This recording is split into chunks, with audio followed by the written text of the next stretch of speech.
నమస్తే, welcome to our channel.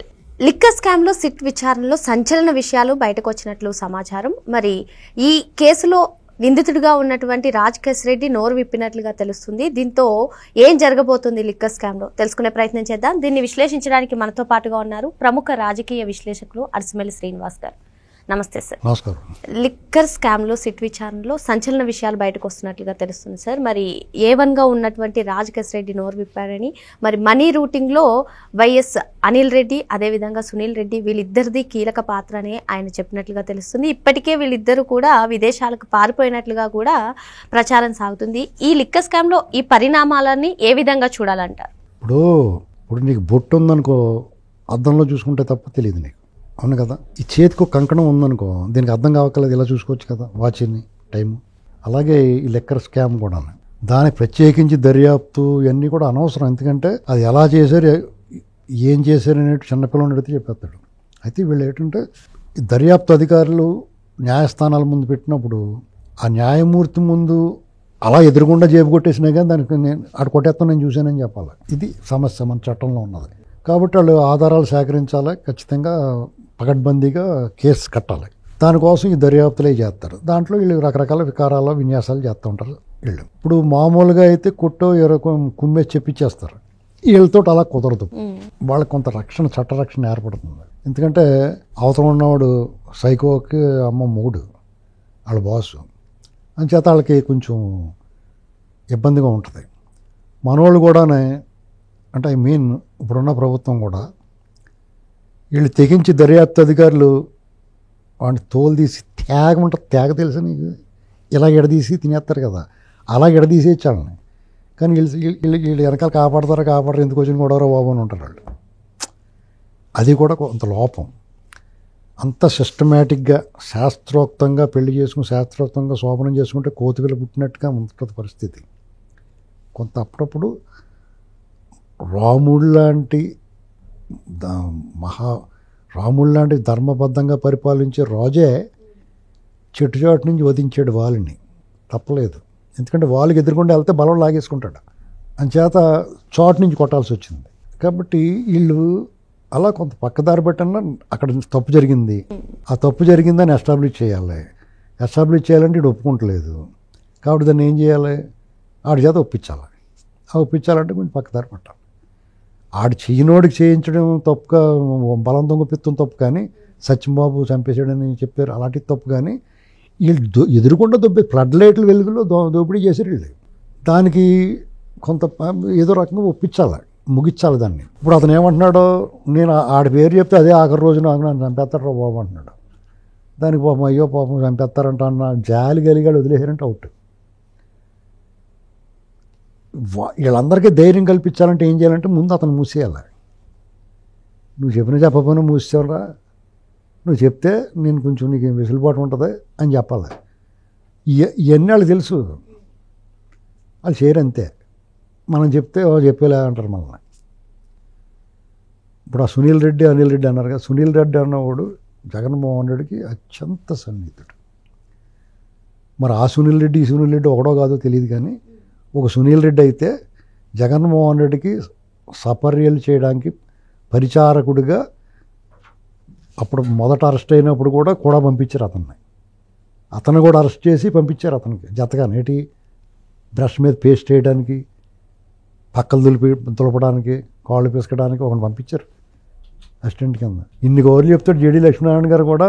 ఆయన ఎందుకు అరెస్ట్ చేశాడో చెప్పాడు, కానీ ఎందుకు బెయిల్ వచ్చిందో, బెయిల్ ఎందుకు వచ్చిందో, ఎప్పుడు వచ్చిందో, జగన్మోహన్ రెడ్డి బెయిల్ వచ్చేదాకా అతనికి ఎందుకు రాలేదో, తర్వాత అతని కేసు ఏమైంది ఎవడో మాట్లాడడం, అతను చేసిన తప్పేటి ఎవడో చెప్పడం తెలుసా. ఇది ఎవడికి తెలియదు. సునీల్ రెడ్డి అన్నవాడిని ఎందుకు అరెస్ట్ చేసిండు, జగన్కి సహాయకుడిగా ఉండడానికి అతను కూడా అరెస్ట్ చేసి. ఇలాంటి వెసులుబాట్లు ఉన్నాయి మన. పైగా అప్పుడు కాంగ్రెస్ గవర్నమెంట్, కిరణ్ కుమార్ రెడ్డి గారు ముఖ్యమంత్రి, హ్యాపీ. రోసయ్య గారు ఎవరు కాదని బాగా చూసుకోండి బాబు అని చెప్తారు. అసలు వేరే ప్రభుత్వం ఉంటేనే కాకాని గోవర్ధన్ రెడ్డికి బ్రహ్మాండ రాజభోగాలు జరుగుతున్నప్పుడు, వాళ్ళ ప్రభుత్వం వాళ్ళ నాన్నగారు అంటే ప్రేమ ఉన్న మనుషులు ఉన్నప్పుడు ఎంత బాగా జరుగుద్ది. మనం ఎక్కువ ఆశించకూడదు వ్యవస్థల నుంచి. చట్టం తన పని తాను చేసుకుపోద్ది. కానూన్ కా హాత్ బహుత్ లంబా హై, న్యాయస్థానాలు, దేవస్థానాలు, ప్రజాస్వామ్యం పరిడివెళ్తుంది. ఇవన్నీ నేతి బీరకాయలు నెయ్యి ఉన్నట్టే. లక్కీగా లాటరీ తగిలినట్టుగానే అప్పుడప్పుడు ఒక్కొక్క తీర్పు కరెక్ట్గా వస్తూ ఉంటుంది, ఒక్కొక్క దర్యాప్తు బాగా జరుగుతూ ఉంటుంది. మిగతా అన్నీ కూడా సాగుతూ ఉంటాయి. ఎక్కువ టెన్షన్ పెట్టుకోకూడదు ఎవడం. జగన్మోహన్ రెడ్డి మన చేతిలో ఉన్న పని ఏంటంటే ప్రజల్లో ఓడించడమే. అతని మీద కోపాన్ని అలాగే ఉంచుకోవాలి, మర్చిపోకూడదు.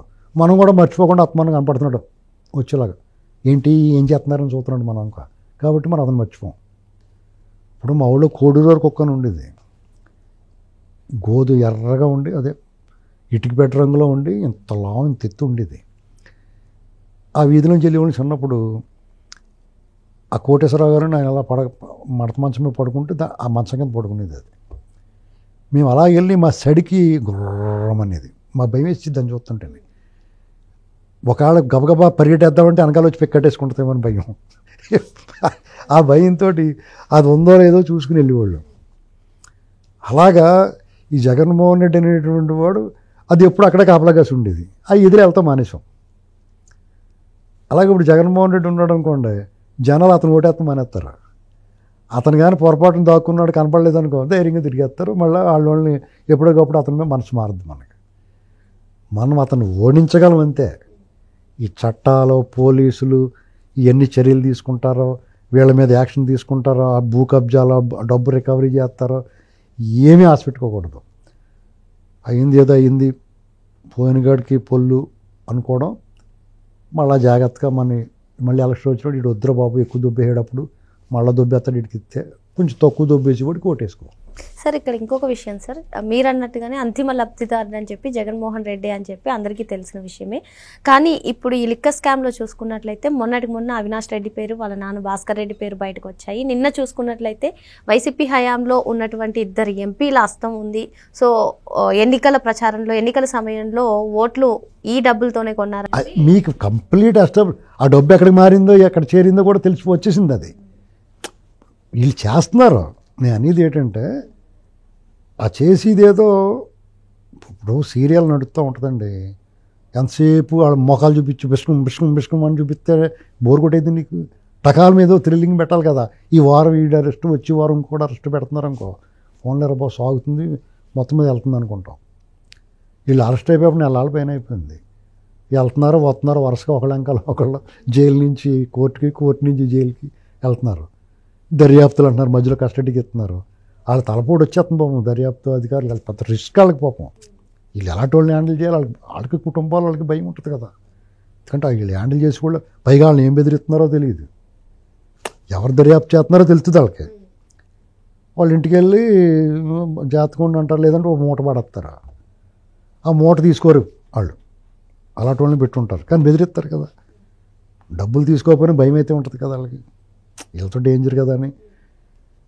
పోనీ మనం తెగించి చేస్తే మరి వీళ్ళు వెనకాల ఉంటారో తెలియదు. రాజకీయ నాయకులు ఎవడో నమ్మలేడు కదా, గబక్కని ప్లేట్ మార్చేస్తారు. వాళ్ళని కాదు ఎవరన్నా కానీ. జగన్మోహన్ రెడ్డి గబక్కన ఆ విజయసాయి రెడ్డిని అతను చంద్రబాబు గారు మనిషి అంటలేదు ఇప్పుడు. మరి ఎన్నాళ్ళు అతను పనిచేశాడు. ఒకటి మాత్రం నిజం, స్కామ్ అయితే భయంకరమైన స్కామ్ జరిగింది. అంతులేని సొమ్ము దొబ్బేశారు. ఆ సొమ్ము అంతా జగన్మోహన్ రెడ్డి చేరిపోయింది. దాన్ని అంతా కూడా ఈ దేశం నుంచి విదేశాలు తరలించేశారు.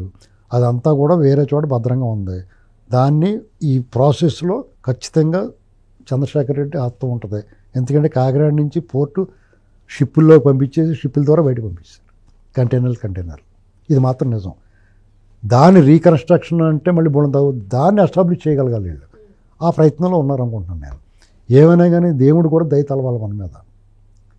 దేవుడు కూడా దయ తెలితేనే ఈ కేసులో అతను లోపలికి వెళ్తాడు. మరో అంశంతో మళ్ళీ కలుద్దాం. Thank you sir.